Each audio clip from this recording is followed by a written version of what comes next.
bombastic intro video carefully prepared by the management there. I'm not really like that, I'm just a singer in a small little folk rock combo. as you may know, but of course I've been told, I've been looking, studying, you know, what you have to do in a one-man show. I need to get a rapport with the audience. I need to find something in common with you, which is more than just being a singer in a well-known folk rock combo.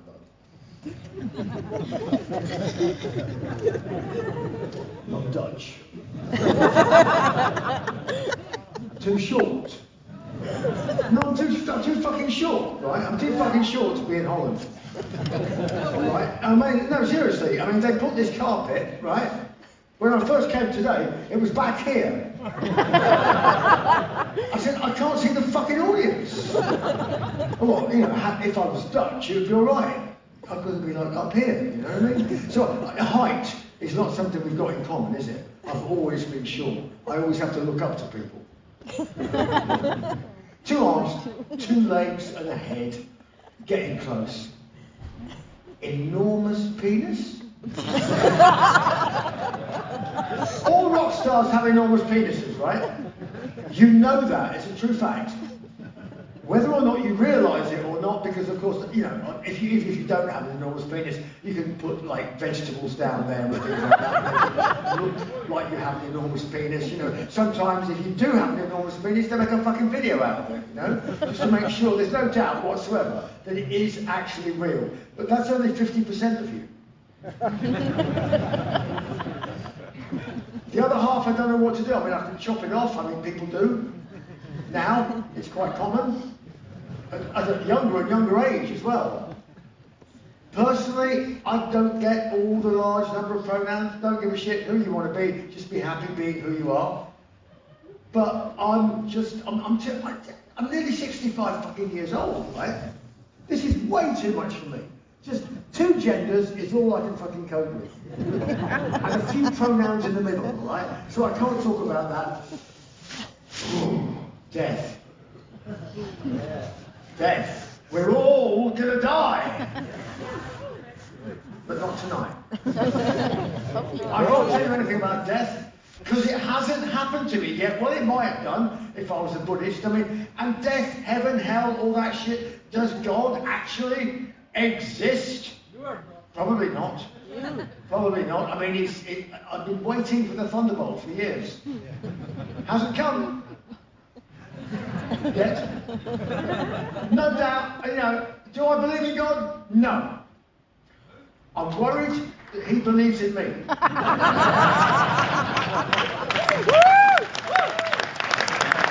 However, there's a lot of things. I mean, you could be a Buddhist, for example, right? I mean, if I was a Buddhist, I could probably have a pretty good idea. I mean, I must have done good things in a previous life to come back as me, because it's not bad being me, right? But if you did something really shitty, I don't know what you'd come back as, like, you know, I don't know, a fucking Edam cheese or a baby bell or something like that. That would be worse, wouldn't it? You know? Or a Swedish meatball, or a salmon if you were Norwegian. Fucking horrible, right? So death, I can't tell you much about death. I've got to look for something else more in common. Got it. Birth. Yeah, we were all born. Yeah, you seem uncertain about that. No, but we weren't born. The difference is, you see, I did not want to be born. Who would? Honestly, there you are, fat, dumb and happy in your mummy's tummy, floating around like the features at the end of 2001: A Space Odyssey, you know.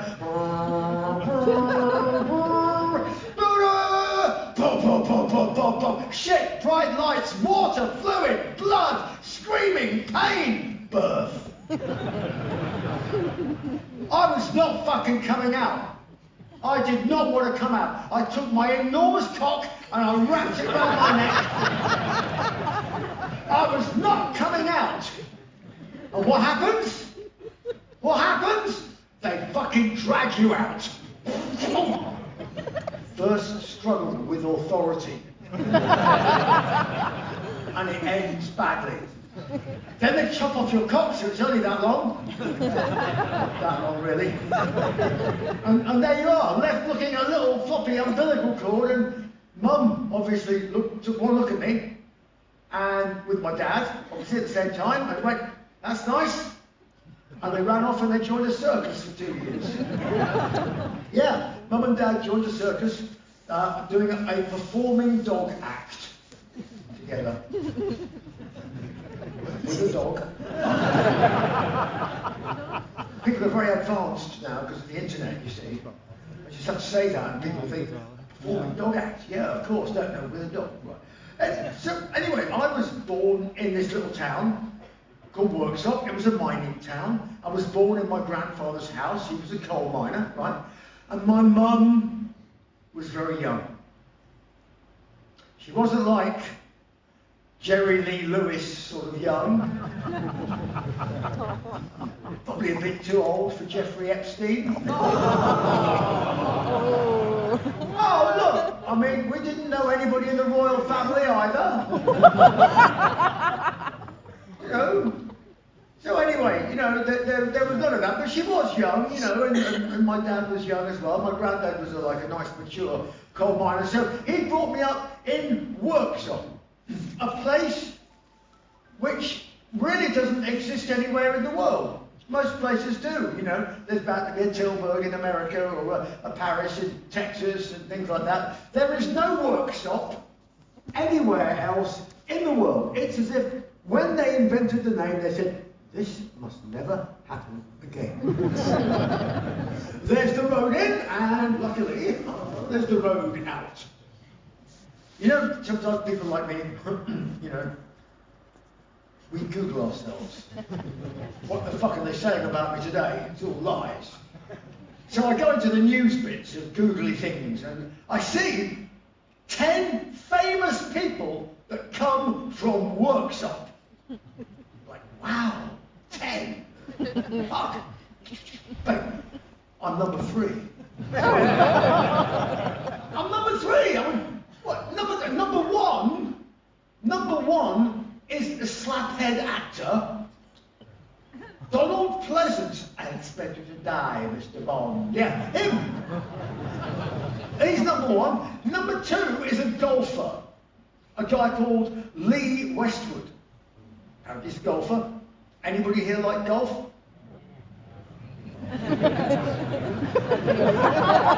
There's usually at least one.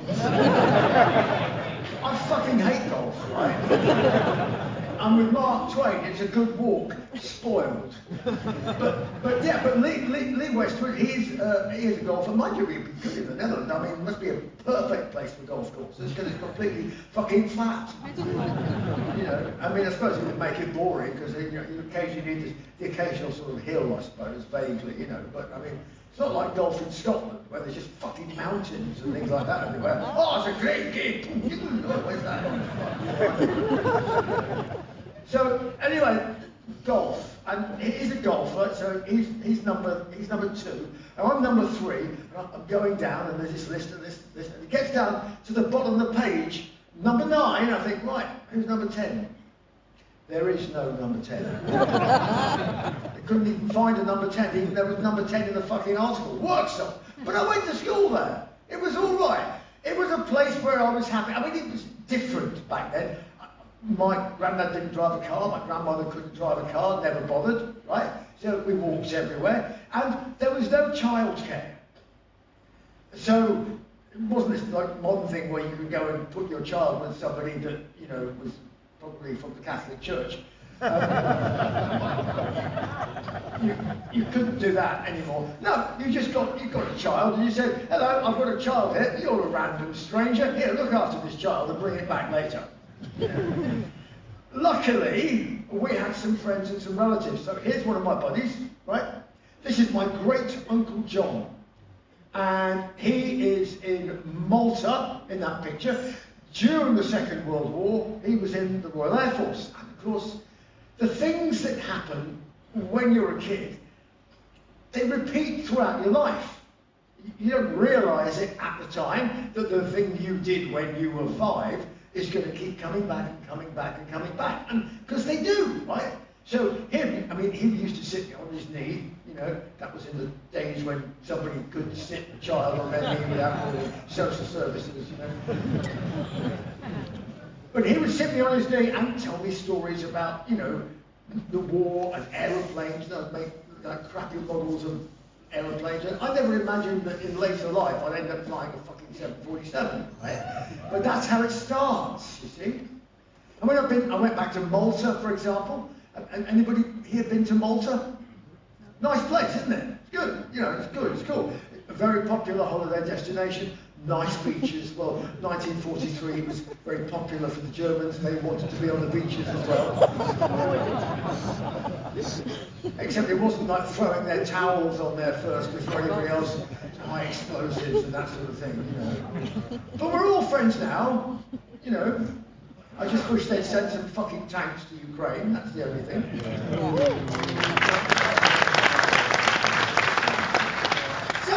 So he did all of that. And other things come back to haunt you as well. I mean, for example, this here, you know, this is me, this picture here. I mean, obviously, it's done before the era of Photoshop. I imagine you probably noticed that immediately, right? Because nobody in this audience now would let a photograph like that go out, would you? No. You'd get on your telephone. I mean, look, for starters, look, I mean, what about the Adolf Hitler youth haircut? Nobody would do that with a... You would, if you know, accidentally sort of went, click, oh, selfie. Fuck me, I can't let that go out, you know. No, you'd take Kim Kardashian's arse and put it on top of your head. The way people do. You'd make yourself look like a fish. Like all the influencers. Right? You'd do that, wouldn't you? Yeah. So I took a closer look at this picture. I went, yeah, what the fuck is that? I mean, what is that? Oh my God, did I have some strange skin disease? Maybe it's some strange sort of blue fungus that was growing on my face. And then I wiped it off with a towel, and then I put it in the laundry basket, and the laundry basket went to a Chinese laundromat, and the laundromat sent the details of the fungus back to the Chinese Central Committee, who then put it into a laboratory, and 40 fucking years later, it turned out it was COVID-19, the world's most dangerous biological weapon!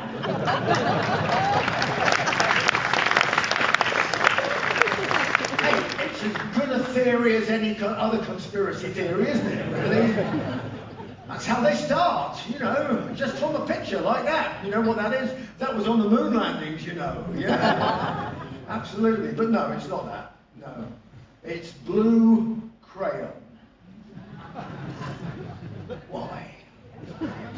But I looked and I suddenly realised that this is the awful truth. I put blue crayon on there because, in the absence of Photoshop, I wanted to know what it would look like in the unlikely event I was ever able to grow a moustache. A blue moustache.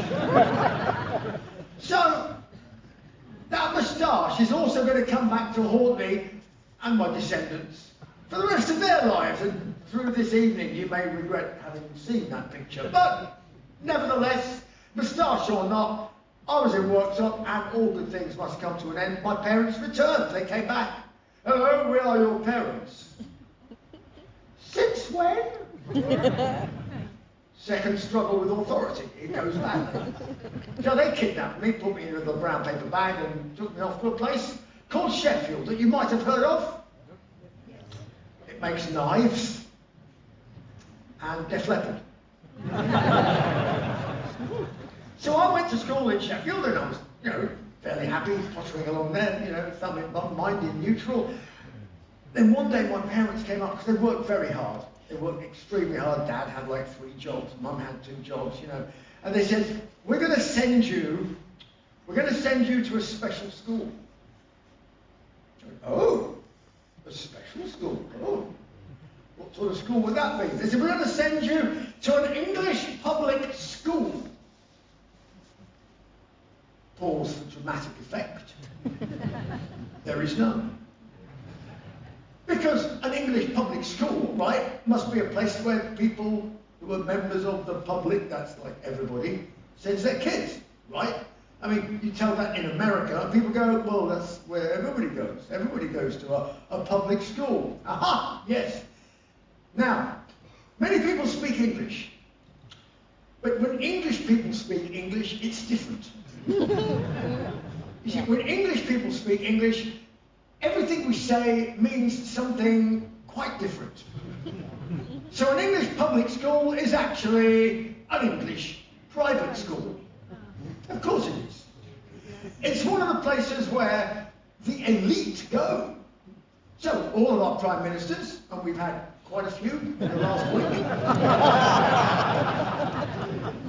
all of our prime ministers, nearly all of them, all went to the same one fucking public school, Eton, right? They all went there.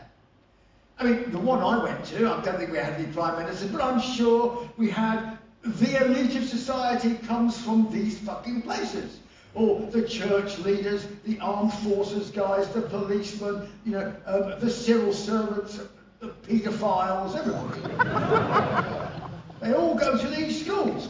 And actually, it's a strange thing. The really elite, like the big political ones, the ones who become politicians and prime ministers, you know, they recognise each other. It's like a code, because when you've been to one of these schools, and your grandfather went there, and your father went there, and your uncle went there, and blah, blah, blah, blah, blah, it's like a kind of academic interbreeding. All of these people develop, well, none of them have a chin.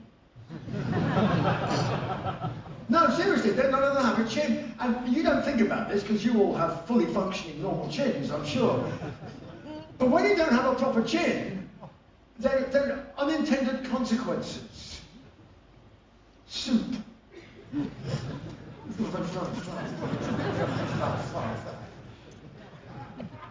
It's difficult. It's challenging. And conversation, ordinary conversation, right, with no chin, when only the top of your head can move and not the bottom. They said, you immediately start to talk like that. And then, of course, locomotion becomes more difficult because you have to lean forward like that, so that you can see exactly where you're going, so you don't bump into anything. But by talking like that, of course, you can immediately and instantly recognise your fellow Schindler's Wonders. Oh my God! Oh my God, you went to school with me, you've got no bloody chin either. What was your name? I don't know, I can't fucking remember. Boris, that was it, Boris. Boris, with a fucking chin like that, one day you'll be the Prime Minister. Oh, fuck me, you are the Prime Minister. Yes, politics, my friends, is rock and roll for ugly people.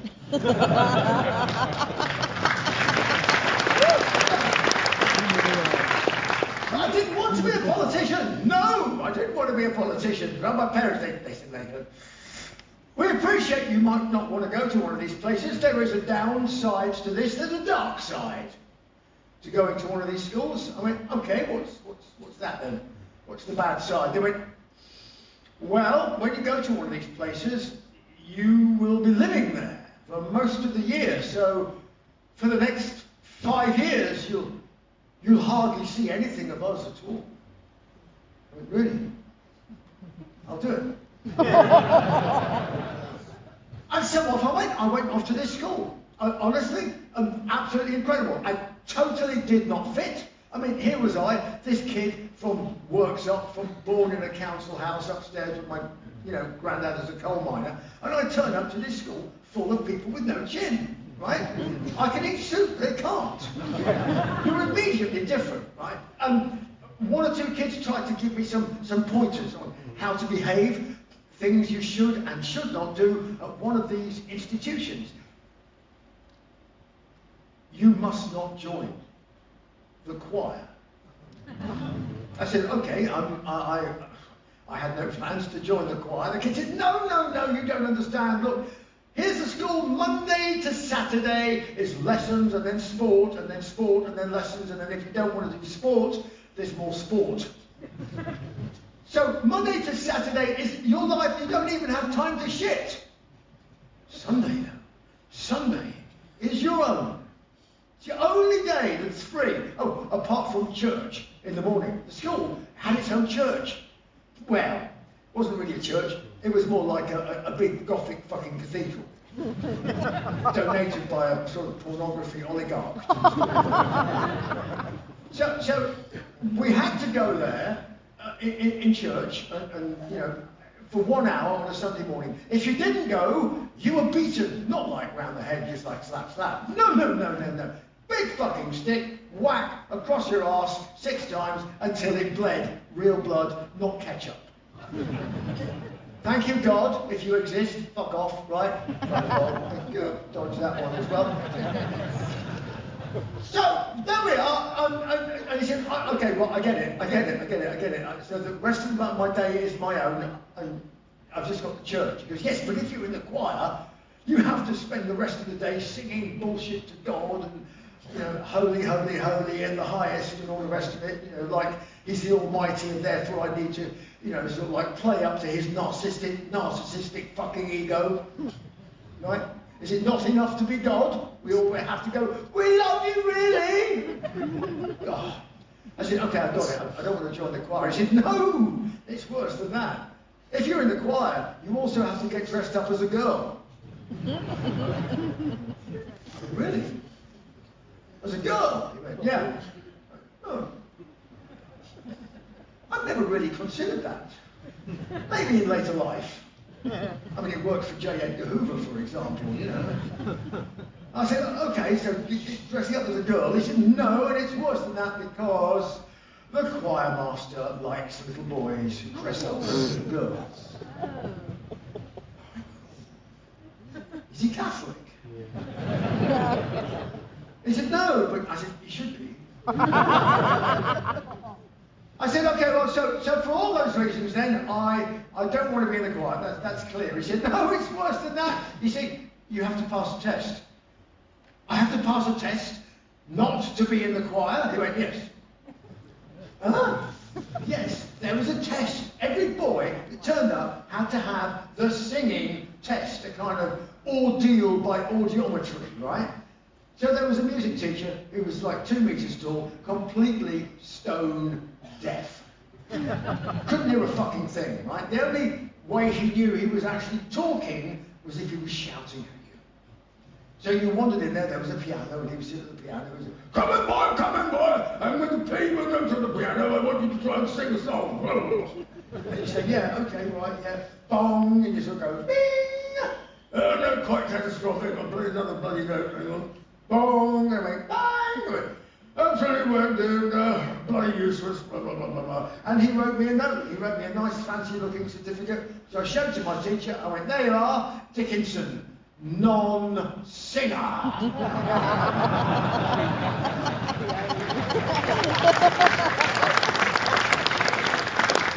But as you may know, it was not the end of my musical endeavour. No, because I secretly, deep down, I mean, I heard some music playing the other side of some kid's wall, and I went in and I said, what is that?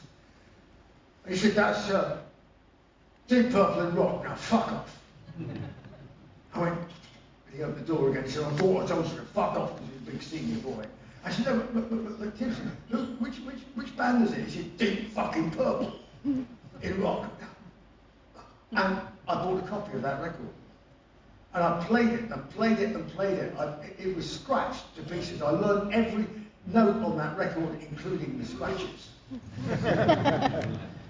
And after playing that record to death, I was like, I know what I want to be. I want to be a drummer.